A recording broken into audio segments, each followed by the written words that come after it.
Welcome to lecture 4 in week 5 of linear algebra segment of machine learning foundations course.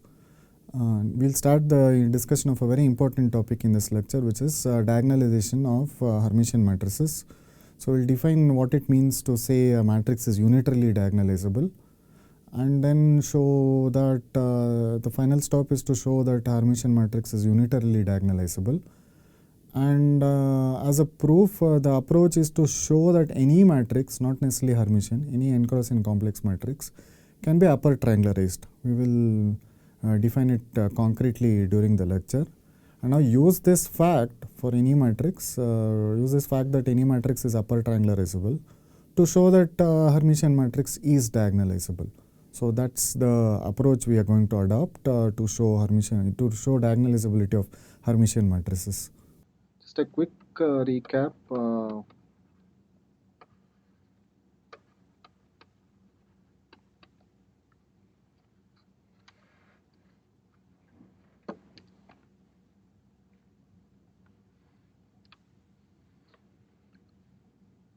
Note what is conjugate. What is A star? A star is just the conjugate transpose, and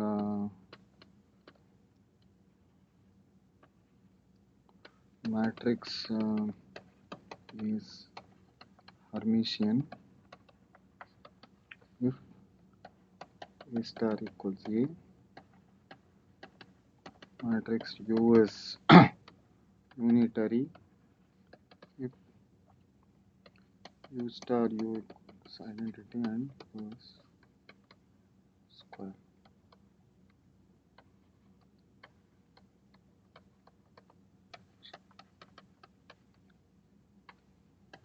A matrix A is unitarily diagonalizable if there exists a unitary matrix U such that A equals U lambda U star.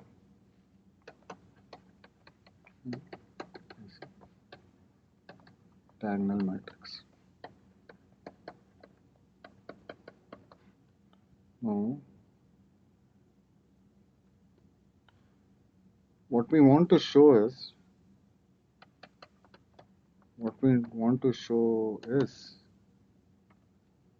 a Hermitian matrix is unitarily diagonalizable.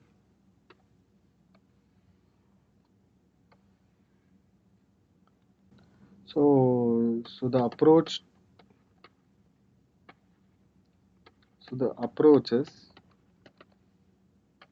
first we show that any n cross n matrix is similar to an upper triangular matrix. So we are not talking about Hermitian matrices. This is a more general claim. That is, A equals U T U star, where T is a upper triangular matrix, U is unitary. Second, using 1, we show that Hermitian matrix is unitarily diagonalizable. So that's the approach. So we'll prove the more general theorem, which shows that I can take any n cross n matrix and find a unitary matrix such that I can transform this matrix into a upper triangular matrix. which is like saying that both A and T have the same eigenvalues. So the more general theorem is called Schur's theorem.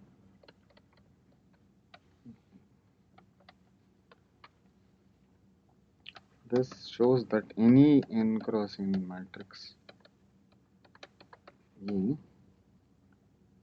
is similar to an upper triangular matrix T. That is, there exists a unitary matrix U such that A equals UT U star.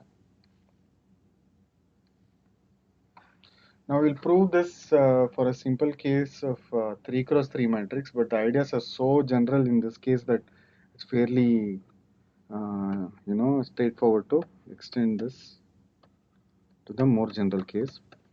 Proof for n equals 3.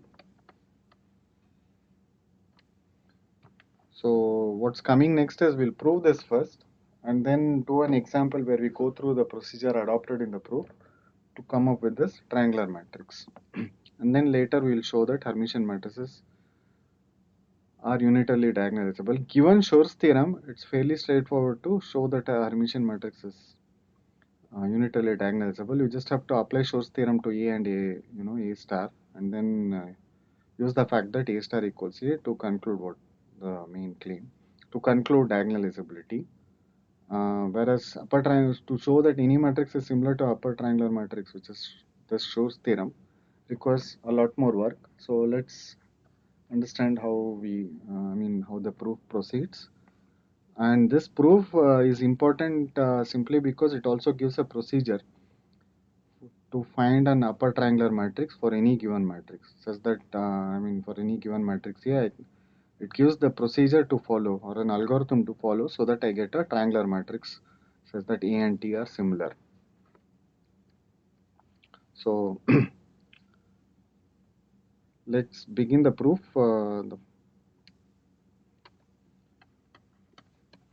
Let P of lambda be the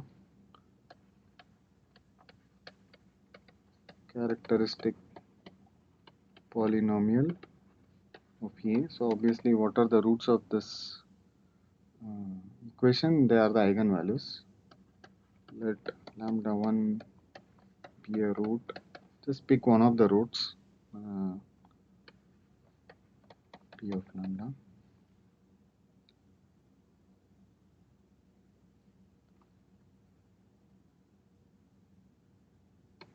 Let Z1 be the corresponding eigenvector.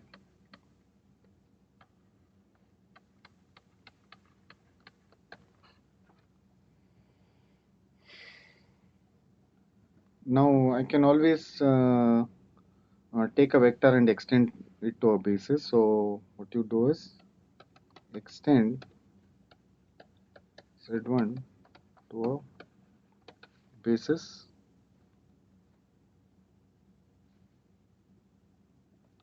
and I can also make it orthonormal.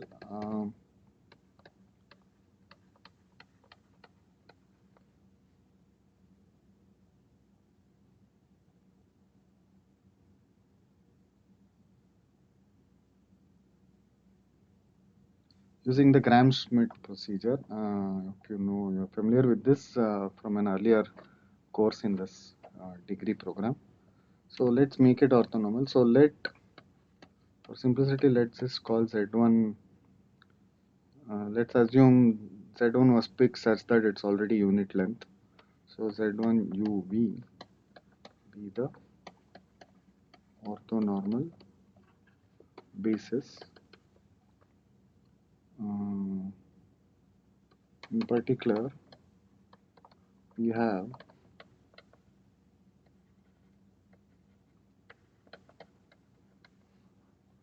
Z1 transpose, not transpose.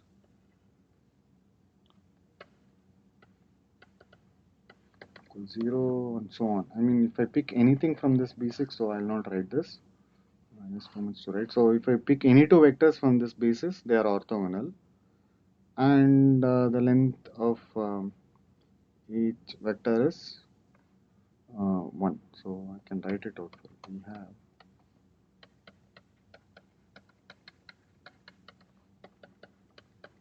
one and Z1 star U equals Z1 star B equals star B equals 0.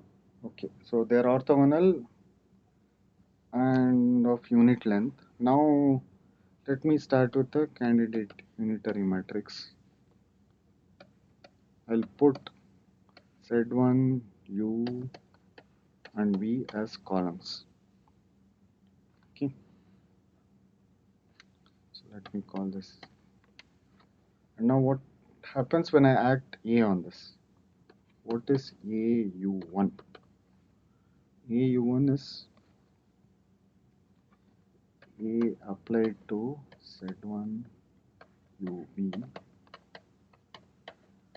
which is equal to AZ1. What is AZ1? Z1 is an eigenvalue corresponding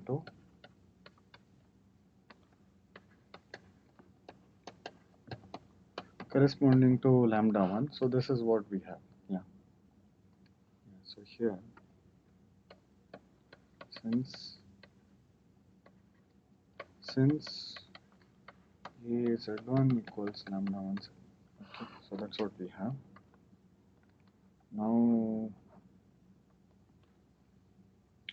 what happens to this product? Consider this product U1 star A U1.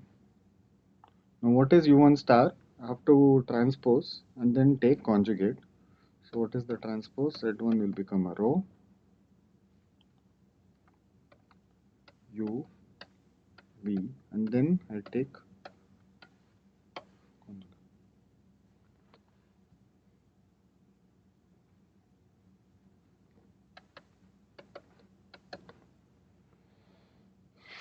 Now, this into A U1 from the above is what? I have lambda 1 Z1 A U A B. Now, I want to claim that this is equal to lambda 1 and then zeros.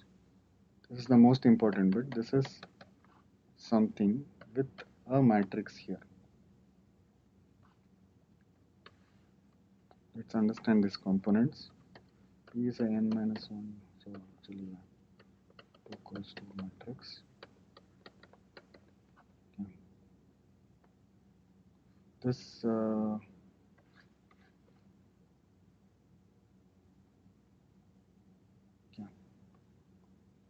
some entries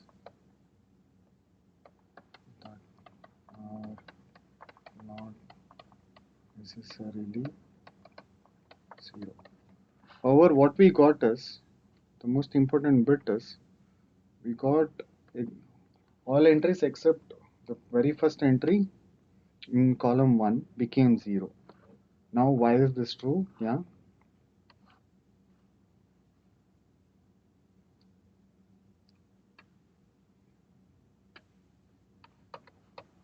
Why? I will answer this question why. So for this, you will have to look at this product. So Z1 bar transpose into lambda 1 Z1.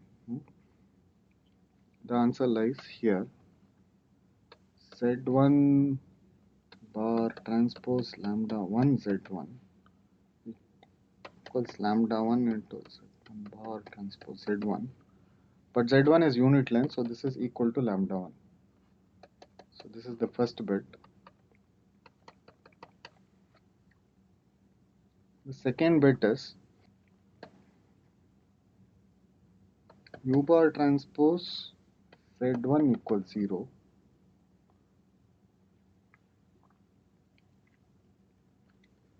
And V bar transpose Z1 equals 0.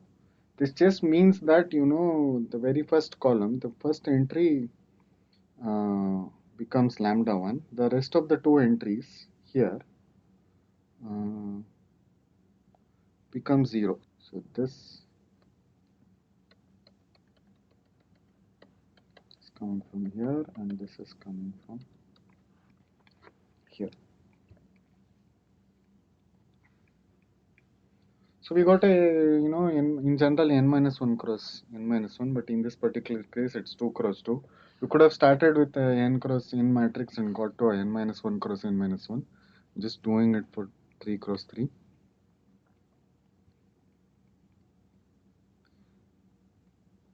So what we have is, so u1 star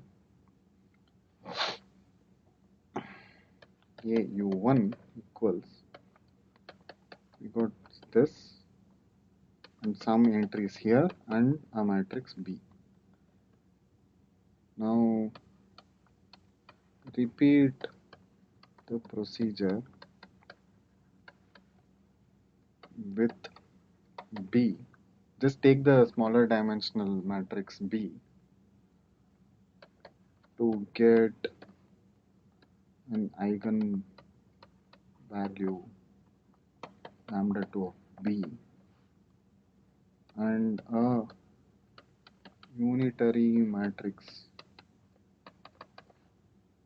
say P such that what you would get is, see, instead of u1 star a u1, the corresponding matrix P star BP, this will be equal to lambda 2 and some number. We've got to 1 cross 1 now. Instead of B before, I just have 1 cross 1, which is just some lambda 3. And this will be some number. Star denotes any number, and then this is 0. We follow the same procedure. What happened, if you recall in the earlier procedure, is when I do u1 star a u1, I got a column, the very first column, I got a non-zero entry in the first column, which is an eigenvalue. Not non-zero, but I got the eigenvalue in the first entry, and then I got zeros in the remaining part of the column. And so similarly, I do it for B, the same procedure. I get an eigenvalue lambda 2. I extend it. I mean, I take that eigenvector corresponding to lambda 2, extend it to a basis, and do the exact same procedure. Put some, you know, eigenvectors, put some basis vectors in a column matrix and call it P star and so on. So when you repeat this procedure, what I get is P star BP equals this. Now what I'm going to do is, I'm going to make up another matrix U2, which is like this, which is going to, so the point is we are working with the matrix A. So we'll have to relate this matrix P that we got to a bigger size. So let's do it like this, 0, 0, 0, 0, and I'll put P star here. Okay. So the 2 cross 2 matrix P star sits here.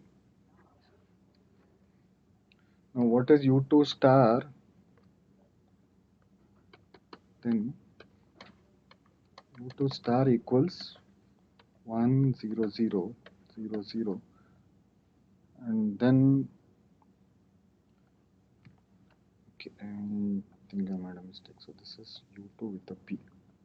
Now U2 star will have a P star.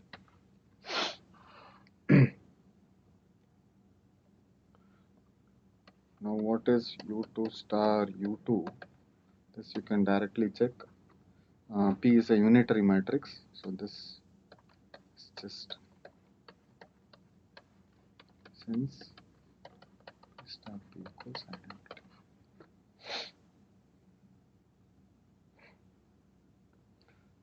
Now we are nearly done with the claim. So now what we have to show is, now consider this product. I have two matrices. I made up a matrix U1 and then I made up a matrix U2. So I'm going to take U2 star, U1 star, then multiply with A and then U1, U2. Look at this product. We already know U1 star A U1 from the first step. U1 star A U1 has this particular form. So this is the same as U2 star is having this form. 1 0 0 0 0 and a p star here. u1 star a u1 from the earlier discussion is like lambda 1 0 0. You have this matrix B here and some entries there, and then u2 is 1 0 0 0 0 p. Now this product just becomes lambda 1 some numbers, this is 0, and then here you get p star bp. But this, the form of p star bp is something that we covered here, lambda 2, lambda 3 along the diagonal, so it's also upper triangular. So what we have done is incrementally we have arrived at a matrix like this and some entries here. Okay. And this is the upper triangular matrix. This is upper triangular. So what we have concluded is, so u2 star, u1 star, a, u1, u2 is an upper triangular matrix. Now are we done? There is one final detail to work out. So what is the final u? So set u equals u1 into u2. Then what is u star equals u1 u2 star equals u2 star u1 star is equal to u2 inverse u1 inverse equal to u1 u2 inverse is equal to u inverse. So u is unitary and u star a u equals u2 star u1 star a u1 u2. This is upper triangle, or a equals ut u star. That's the end of the proof.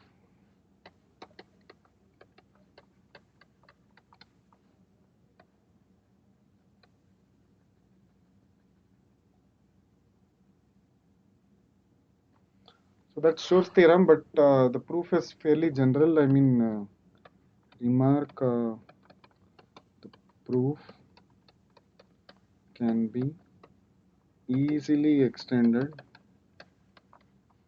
to a general n greater than 3. It's very, very straightforward. I think that can be an easy homework. What we'll look at next is an example. Let's look at an example where this procedure comes into actions. Let's put this matrix 5, 8, 16, 5, 0, 9, minus 3, minus 5, minus 10. Okay, the problem is to upper triangularize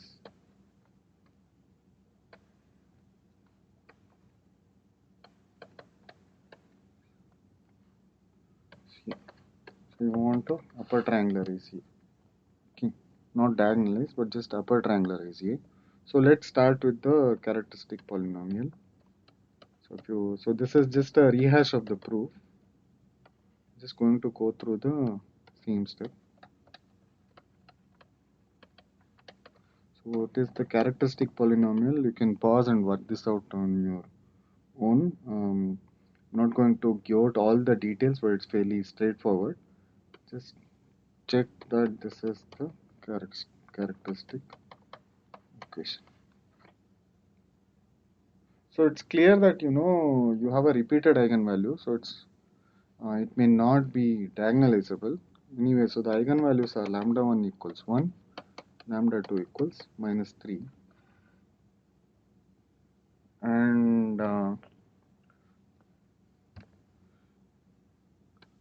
eigen vector, let's say z1, you can check this, you will get it as -2, -1 and 1, obtained by equating a minus I times x equals 0. Okay. Now, if you recall the procedure in the proof, I take z1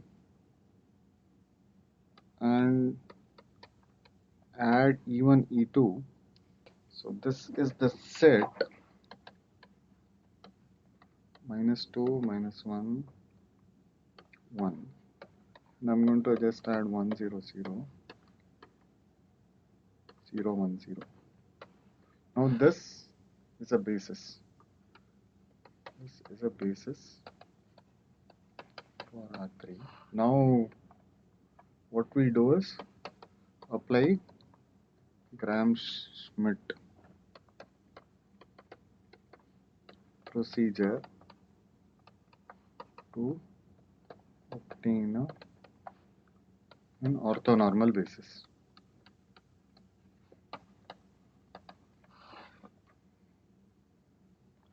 And that, if you recall the proof, is my first matrix U1. And that turns out to be, for the very first vector, you just have to normalize it. So it's -2 by square root 6, -1 by square root 6, and 1 by square root 6. But the other parts require more work, so you have to do Gram-Schmidt on your own. I'm just going to throw out the answer. 0, 1 by square root 2, 1 by square root 2. I mean, it's easy to check if this is a unitary matrix. Just take the dot product of the columns, and then you'll know. Now, what is U1 star A U1? There are no complex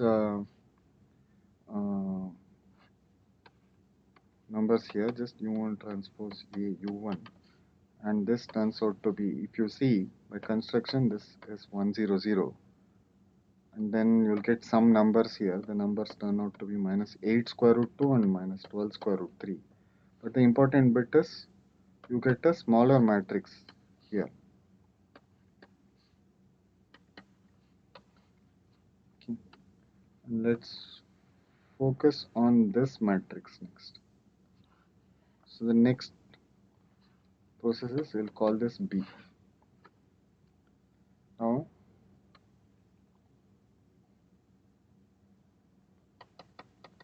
find an eigenvalue of B here. So you get lambda 2 equals -3. It's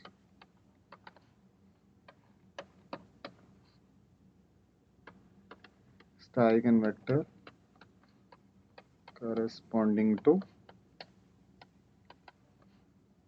lambda 2. Now it's very easy to extend this to orthonormal basis.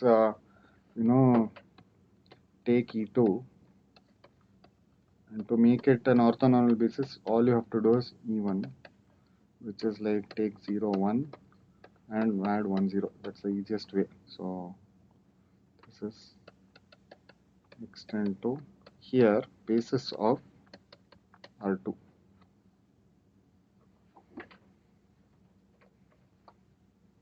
From this I make the unitary matrix. So the unitary matrix U, not U here, P, is going to be just these basis vectors.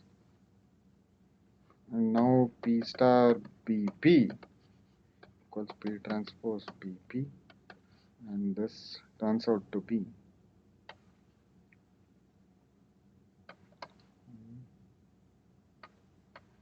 0.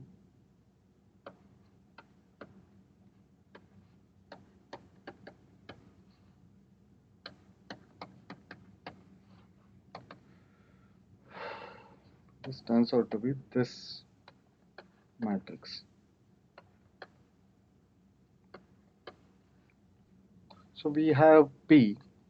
So how do we make up U2, so let U2 equals, you put it here, which is the same as 1 0 0 0 0, P is 0 1 and 1 0.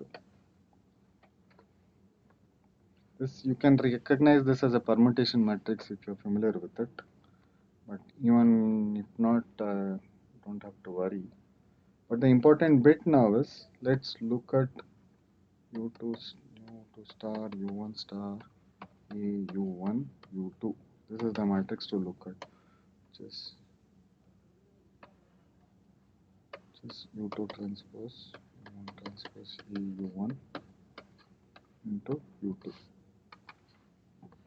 This, leave it as homework. It's simple matrix multiplication. It turns out to be this matrix. Minus 12 square root 3, 0, 0. And you just got P star BP that comes here. Don't have to multiply, all of the ingredients are already here. U1 star A U1 is something that you know, and then you just have to patch in P star BP. Okay. And this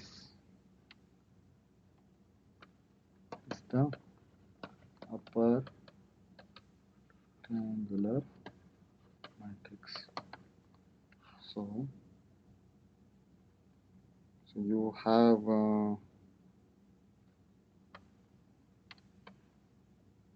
setting U equals U1, U2, we have U star U is equal to an upper triangular matrix.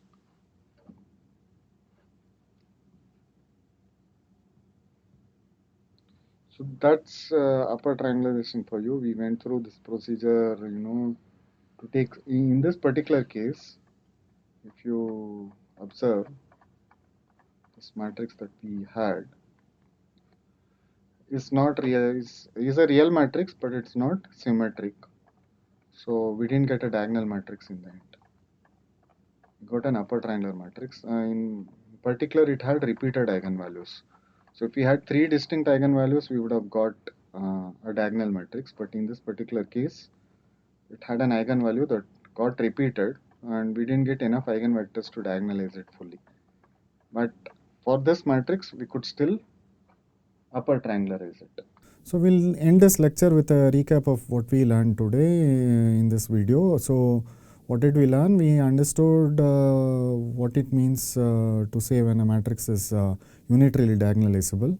The next thing was a proof with also followed by an example of the fact that any n cross n complex matrix is upper triangularizable. This is the well-known Schur's theorem. We actually proved this for the 3-dimensional case, but the proof is so general that it can be easily extended to any dimensions and any higher dimensions. And then we actually gave a procedure for upper triangularizing a matrix. So we followed the steps that we adopted in the proof to arrive at the upper triangularized form of a matrix, of a 3x3 matrix, a complex matrix that we made up.